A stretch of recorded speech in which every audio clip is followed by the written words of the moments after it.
Hey there, everyone. Welcome back to Utility Sports, and we're going to recover the 2022 NBA draft class with a video looking at my current picks based on the rookie season for the All-NBA rookie teams, which is a lot of fun to kind of dive into, rehash where players are at, and it's going to be a fun one where, I've got picks wrong from players that I thought were going to make all-rookie teams.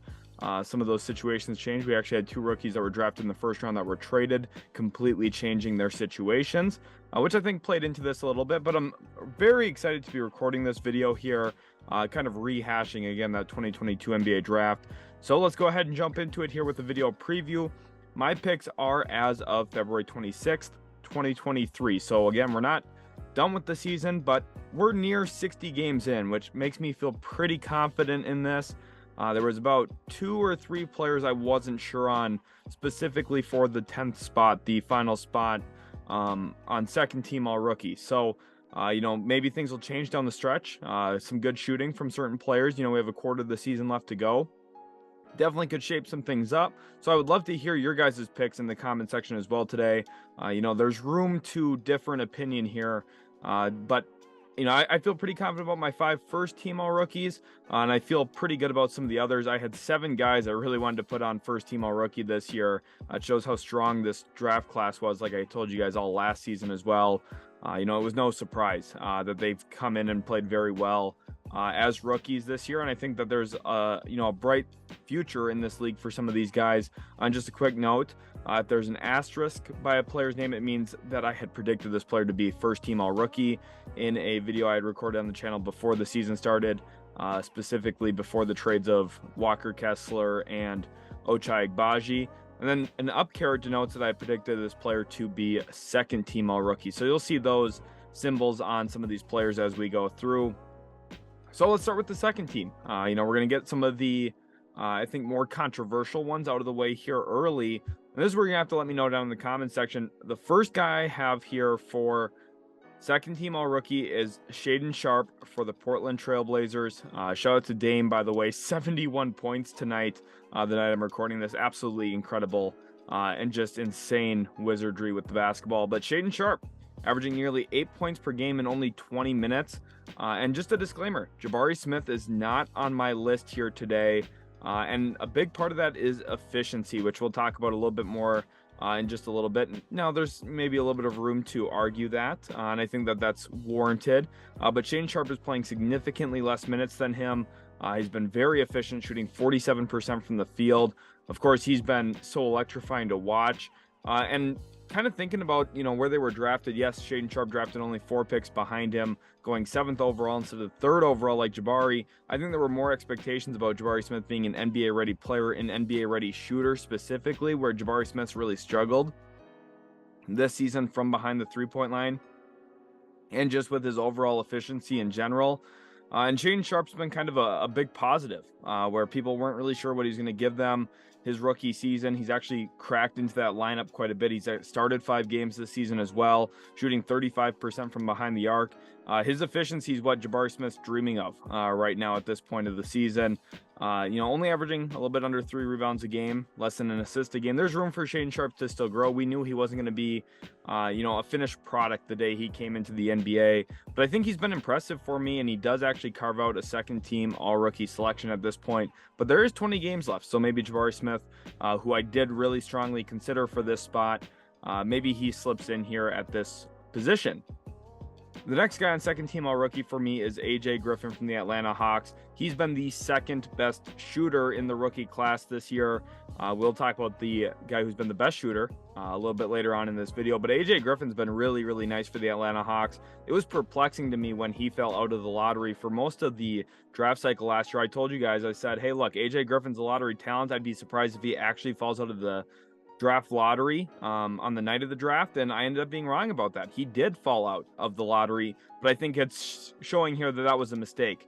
He was a true freshman at Duke. His father played in the NBA. Typically guys whose dads were NBA players, those are the guys you want to bet on. They typically have pretty good track records about long-term success in the NBA. And AJ Griffin's a great example of that. He's averaging a little bit over 9 points per game. The one thing I was worried about, and you can tell I did not have this player I did not have AJ Griffin as an all-rookie selection for me his rookie season. Part of the reason why is I thought, hey, he landed in a crowded area in Atlanta where I wasn't sure what kind of minutes he would get, what kind of role he would have.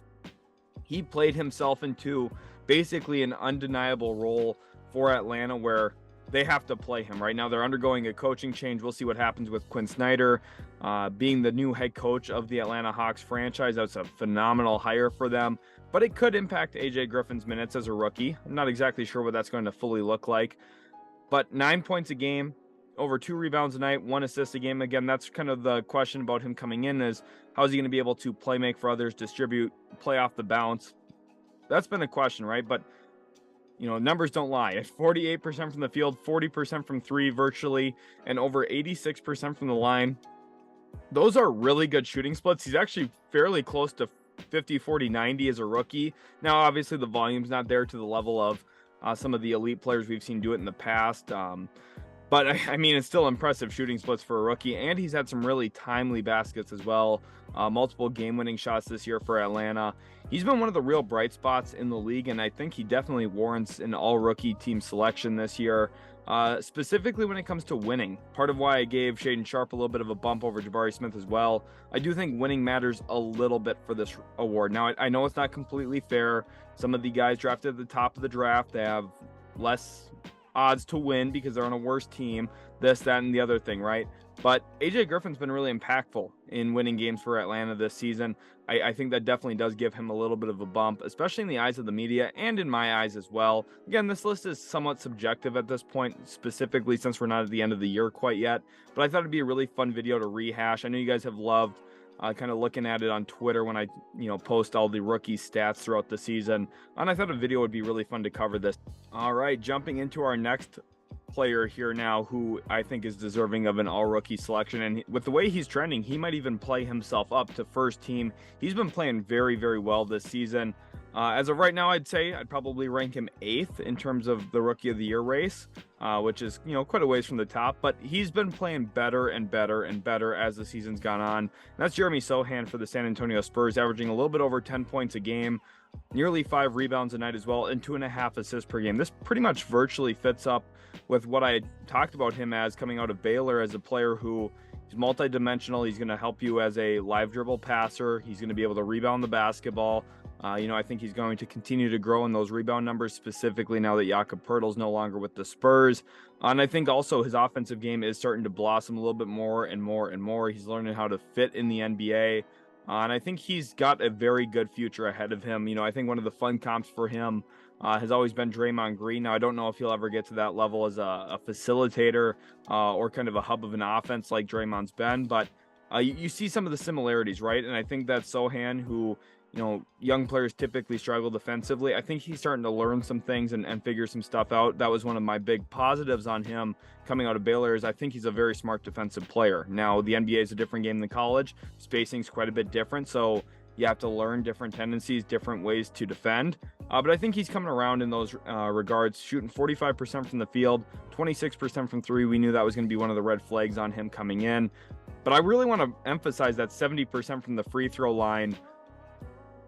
He started the year so bad, then adjusted to a one-handed free throw. And I thought, I don't love that. I don't like the way that looks. That's not good. Well, it's been really good. He's actually shooting very well with the one-handed little push free throw that he's got going on. And, if it goes in, it goes in. So, you can knock it. You can look at it and say, well, that looks a little funky. At the end of the day, when he's at the free throw line, it's pretty likely he puts 2 points on the board now with the trip to the stripes. So a lot of credit to Sochan, a lot of credit to the Spurs coaching staff. Even without Chip Anglin, they are able to, find creative ways to help guys end up improving as shooters, even if it means from the free throw line. So Sochan's been a really fun story this year, and I think he's going to continue to get better and better and better. Plus, I always love watching him play because he looks like Dennis Rodman out there with that Spurs 10 on and the colorful hair. Going on to our next one now, Jalen Duren. And this was really difficult for me to leave off of first team all rookie. I love Jalen Duren, and I honestly think he's going to be one of the most versatile defensive big men in the NBA moving forward. And this isn't just something I'm coming upon now. I had him ranked 5th on my big board before the NBA draft, and I feel really good about where I finished with him in my rankings, because he has been a dominant, prolific force for the Detroit Pistons. He's so switchable, versatile defensively. He's one of the few centers in the NBA that I feel like you can employ in pretty much any pick and roll type coverage. You can have him play at the level and then recover. You can have him go out and switch. I think you can live with that pretty consistently, honestly. I've had the pleasure of watching him live in person a couple of times, and he's impressed me in that style of defense. He's also been very good in drop coverage. He's averaging a little bit under 1 block a game, which has been pretty nice for them, right? And he's able to move out. He defends away from the perimeter a little bit. I actually did not predict him to be an all-rookie team member, despite having him 5th on my big board. The reason why is he's the youngest player in the NBA. So I thought, hey, he's going to Detroit. They have kind of an overload of centers. I ended up adding one more with James Wiseman that I did not foresee happening. But he's just shined through it all, kind of earned that starting job. He's averaging nearly a double-double this season. It was really difficult for me to leave him off of the all-rookie selection. But with some of the performances and play by other guys this year, Pistons fans, don't worry, we're going to have another Detroit Piston on this list in a little bit. But Jalen Duren, I love this guy's game. I really do. I've been really considering making a video focused on just Jalen Duren. It's probably something that's going to come around at some point, because I've been kind of playing with that idea for quite a while. And I've been kind of working on studying everything I would need to for a full 20-minute video on him, focusing on what he's doing for Detroit this season, because I think he's a really special young player. It pained me to leave him off of first-team all-rookie. And talking about paining me to leave a guy off of first-team all-rookie, here's another one. Oklahoma City Thunder fans, I'm sorry. I wanted to get some love here for Jalen Williams, who I had as a second-team all-rookie member in my predictions. And kind of funny enough, the numbers are right around what I was projecting for him. I kind of thought he'd be a 12 to 13 point per game scorer, 4 rebounds a night. I thought he would average a few more assists per game. I had him at 3.5 assists per game. Definitely possible that that number continues to grow. And he's been really, really great this year. You talk about efficiency, shooting 51% basically from the field, 32% from 3. That was kind of the swing skill coming from Santa Clara. 32% is not that good. Honestly, when you consider it in a points per possession basis, that's under 1 point per possession on 3-point shots. So that's something that he definitely still needs to improve for that to be a viable shot come postseason time. Now, Oklahoma City is not worried about that this season, right? He's been a huge positive defensively. He's been awesome for them, even better than I think I was expecting. His athleticism, I believe, pops a little bit more than I was expecting it to on a bigger court with more spacing. Last year for Santa Clara, he, you could tell he's athletic, but I think it's really popped this year just playing next to Shea and Giddey and kind of being a cutter and working off the ball. He's done a lot of great stuff. If we're going to talk about Santa Clara as well, I want to shout out Brandon Pajemski quick from Santa Clara, who's kind of taken that Jalen Williams role a little bit, and he's been playing really well for that Santa Clara program. He was in my most recent first-round mock draft as well, so make sure to go check that out. But Jalen Williams, I love this kid. I was not as high on him as I should have been in the draft process. After watching him in Summer League, I came around on him quite a bit more, and I thought, oh boy, well, there's kind of the first bullet I have to bite from my draft board. Sometimes you learn really quickly that, oh boy, I was wrong about this guy, or that I didn't have him as high as I should have. And, I'm glad to see it. Every player I evaluate, I hope that they succeed, because it means, first of all, more good players in the NBA, more fun players to watch, but it also means that he's going to have a successful career and he's going to make a lot of money for himself. So, I'm always rooting for these kids, and Jalen Williams, I'm glad he's proven me wrong. I wasn't a hater on him by any doubt, but I didn't necessarily fully understand all the buzz. I didn't jump on board as quickly as some others did, and I wish I did, because I'm going to end up not being as high on him as I should have been. And he's going to be an awesome, nice young piece for Oklahoma City for the next 7, 8, 10 years. Next is our first team all rookie. And like I said, I had 2 guys I really wanted to include on that first team all rookie, but these 5 guys I really think are very well deserving of it for a bunch of different reasons. Here's the front runner for rookie of the year, although I'm not sure if it's fully deserved or not. Paolo Banchero, as of right now, he's averaging 19.7 points per game, 6.6 rebounds a night, 3.6 assists. He's filling the stat sheet. He started the year so well. And if you look at the history of the Rookie of the Year award, typically the guys who start the year the fastest kind of get the early benefit of the doubt when it comes to winning that award, because they, label it a whole season award. Some guys take a little bit more time to adjust. Banchero came into the league firing with 25 plus points in multiple games to start off his career. He was incredible to begin the season. Now he's cooled off quite a bit. You see that point per game average now down below 20 at the time I'm recording this. But you can tell he's still having a nice effective season. 42% from the field, not really great for somebody as big and as strong as him. You would think that number would be a little bit higher. I certainly projected it to be a little bit higher. One of the big red flags on him too was how is he going to adjust to the NBA three-point line? 28% is not great, right? In fact, that almost makes Russell Westbrook look like he looks like a torch, honestly, compared to that, because Banchero is significantly lower when it comes to three-point efficiency this year than where I think a lot of people would like to see him be. He's shooting around 75% from the line, though, as well. So I think there's still room for him to grow. I didn't necessarily look at him as bad of a three-point shooter as others did. Obviously, this year he's not playing that way, but I think if you put a little bit more infrastructure around him, a little bit better guard play, I think that he's going to end up being fine. People might want to know, why do I have Banchero as a first-team All-Rookie and I leave Jabari Smith off of the All-Rookie teams in general, given their efficiencies? And, Banchero's not been the most efficient. One, he's in a different role there in Orlando. He's kind of being the primary guy. It's a little bit of a different role, so you can understand lessened efficiency. And the one thing I do want to say as well, I am still a believer in Jabari Smith. I don't think a lot of players would have found a ton of success playing with Kevin Porter Jr. and Jalen Green at this point of their careers. I still believe in Jalen Green. I think Jalen Green's going to be a good young player for a while in this league. I think he's going to have a solid career. I don't feel the same way really about Kevin Porter Jr. I've been saying for years that at best he's a sixth man type. Rockets fans initially pushed back on that a little bit. Now, I don't think he's the whole reason that Houston's not good. I don't want to load on KPJ here. Do I think he's a starting caliber player? No. But it's not his fault, right? It's not his fault the team's terrible. Mostly it's Steven Silas's fault and Rafael Stone's fault, which I could have told you that 2-3 years ago as well. In fact, I did in a lot of videos. But I'm not selling my Jabari Smith stock. For example, if Houston signs James Harden this year, I think Jabari Smith's going to have a great second season. So there's a lot of stuff that can still change in the NBA. This is, after all, just an all-rookie award. It doesn't mean this is what their careers are going to shape out as. There's plenty of times where a guy wins Rookie of the Year, like Malcolm Brogdon, and there's other players out there who maybe end up having long-term better careers than them.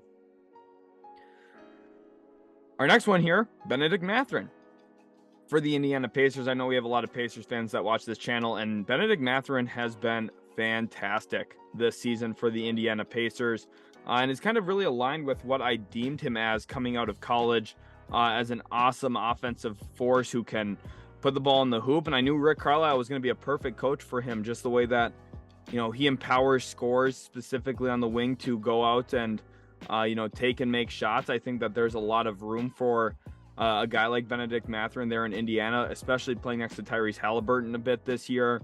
Obviously coming off the bench, different. He might be in the running for sixth man of the year as well. I definitely think he should be in that consideration. Now, I'd be surprised if he actually wins that award, but he's a lock here at this point of the season for first team all rookie. And the crazy thing is he's not even shooting the ball that well this season, honestly, when it comes to what I think he's capable of as a three-point shooter.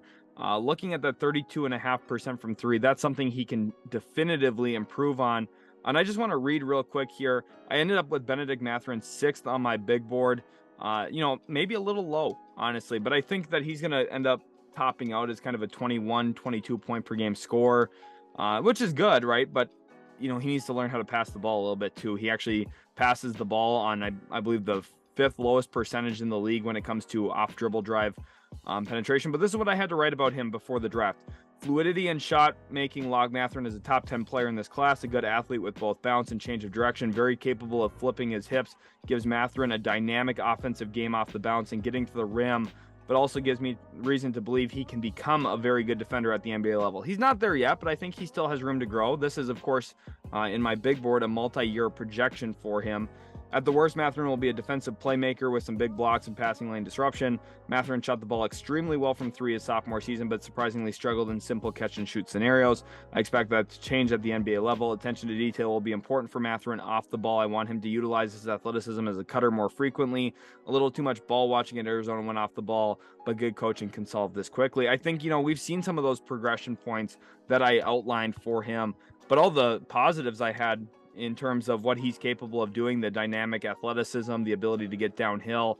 He's probably the best slasher or the second best slasher in this rookie class as we currently talk, right? Him and Jaden Ivey probably at the forefront for that. And that's, if you can tell from my big board, the guys who can get to the rim are the players I really prefer when it comes to my analysis, my breakdown. And Bennedict Mathurin, I was higher on him than most, and I don't even know if I was high enough. So a lot of credit to him, definitely deserving of a first-team all-rookie selection with how he's played this season, which leads me into my number one guy from my big board last year, Jaden Ivey, over 15 points a game, 4 rebounds a night, 4 assists per game, shooting 42% from the field, 33% from three, 72% from the line, kind of right around where I projected him. My before season projections, I had him at 17 points a game, 4 rebounds a night, 4 assists per game. So he's right in the ballpark of all of those numbers. And he's starting to figure things out a little bit more and more and more. He's turning the ball over a little bit less in his last 20 to 30 games or so. Started a little slow. And to be honest, I don't think Dwayne Casey's really maximized him yet either, with the way that he's been kind of putting the ball in Killian Hayes' hands a little bit. I'm sure some of that is intended to help Killian Hayes maybe develop into a good NBA player. You could go back to my long ago opinions on Killian Hayes. I've never been a fan, never will be, but Jaden Ivey I'm a big fan of, and it's because he can get to the rim whenever he wants. Here's my words on Jaden Ivey coming into the draft. Most explosive guard in the class, best slow to fast burst, change of pace, good footwork, both on live action and paused up and under footwork. Defensive playmaker, but won't be an on-ball defensive guard. Spacing an athletic pick and roll big with Ivey will let him be who he is, the best player in the class. Expect to see this by year 2 or 3. And I think we're starting to see that a little bit more as Mathurin and Banchero have kind of leveled out a little bit. Jaden Ivey's continuing to take steps forward, and I think he's progressing the most out of all of these young players. Night in, night out, I think we're starting to see really what he's going to become. I'm still really high on Jaden Ivey. I'm not backing down from where I had him on my board as the best player in this rookie class. I think he's going to blossom and continue to grow into that, and we haven't really even seen him play next to Cade Cunningham yet that much. So once Cade's back, you have this two-headed attack for Detroit that is going to be completely different than playing next to Killian Hayes. Detroit's really young. I think Dwayne Casey's probably on his way out there as well. So kind of changing of the guard, changing infrastructure there with the potential addition of maybe a guy like Victor Wembanyama. We could see Detroit quickly becoming a dynasty. And I don't say that lightly. I'm not someone to throw that word around. If Victor Wembanyama lands in Detroit, the Pistons are going to win 3 championships in the next decade, at least. And that's kind of around that dynasty range of number of championships you need to win to be considered for that. And I think Ivey's going to be a key part on that if they get the first overall pick. Another first-team all-rookie member, and this is Walker Kessler. You can actually see here I denoted him as somebody I expected to make second-team all-rookie, and that was given the circumstances with Utah and the Minnesota trade, everything going on there. I wasn't sure if he was going to get the love that he deserved because I thought Utah was going to not be winning very many games. But Utah's been surprisingly good. Lauri Markkanen is one of the biggest surprises of the season this year. But Walker Kessler, for me, has not been a surprise. I really liked Walker Kessler coming into the draft. I was very, very high on him. If you go back to some of my mock drafts from last year, you'll hear how glowingly I talked about Walker Kessler pretty much every single video because I really liked him. This is my words on him. Big and lengthy, keeps Kessler in the top 20, specifically with his skill. When I thought he was going to get drafted in the top 20, he surprisingly did not. Specifically with his skill as a rim protector, often overwhelming guards trying to challenge him at the rim, not afraid of getting postered, and helps his team win by being the anchor at the rack. Less feel offensively when it comes to finding pockets for passing lanes when others drive towards him, but more pressure on the defense to box him out when around the rim to his aggression on the offensive glass. Will be a great drop coverage defender with little versatility on top of that, which is okay. Understands his role offensively, but did dabble in the 3-ball a bit his sophomore season at Auburn. Will he be able to knock them down by year 3 of his NBA career? That might define who he is as a player. But up to this point, he's been really good as an overall player. 8 points a game, 8 rebounds a game. And you might be saying, well, those are very similar numbers to Jalen Duren. In fact, they're actually lesser than Jalen Duren's numbers. Why does he fall below Jalen Duren in terms of, or why is he a higher rated player here on your rookie board based on how he's played this year than Duren, despite averaging less points, less rebounds, and actually less assists as well? And the reason for that is he's been way more efficient with his opportunities. 71% from the field this year, 100% from 3. That's on like 1 attempt. He's only shooting 53% from the line. So, you know, the efficiency, he's been marvelous. Finishing around the rim, I believe he's shooting 85% inside the restricted area, which is an incredible number.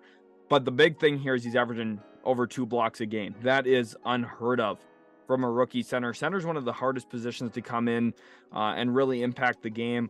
As you can tell, I thought he was going to be an awesome rim protector in the NBA from what I had written about him prior to the NBA draft, but he's really impressed me this year, and he's been winning. And that's one of those big areas where I give him a bump over Duren because the team's better. Is that completely fair? Probably not. If Duren's playing with the Jazz this year, do the Jazz continue to win a good number of games? Probably. And again, I'm higher on Duren long-term. So Pistons fans, I don't want you to be upset here. I still think Duren's the better long-term player, but this is an award for just the solo rookie season and leading the rookie class in blocks the way that he is in dominant fashion.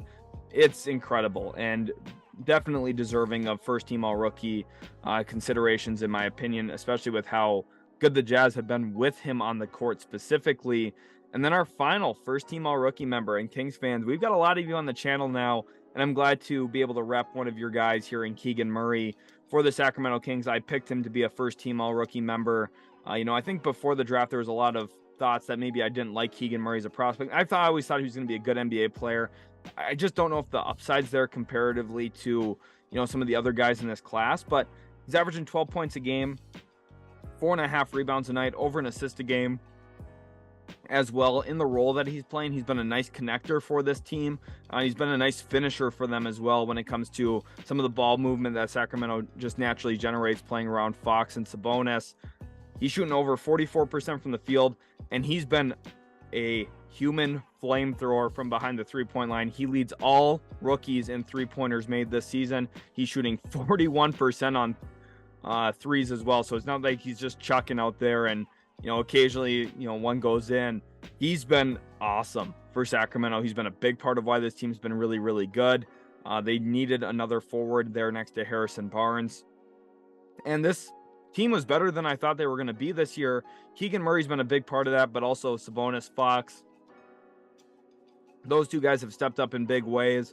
But Keegan Murray's been really the benefactor of the way that those two guys have played. Sabonis and Fox consistently set up Keegan Murray. I also think that the addition of Kevin Huerter's helped kind of space the floor a little bit as well, keeping Keegan Murray a little bit more open than I feel like last year. Had he been on that team, then he wouldn't have found as many open shots. So Keegan Murray's been cashing out on those open looks, which, it's a tough thing to do. It's not always easy to knock down open shots.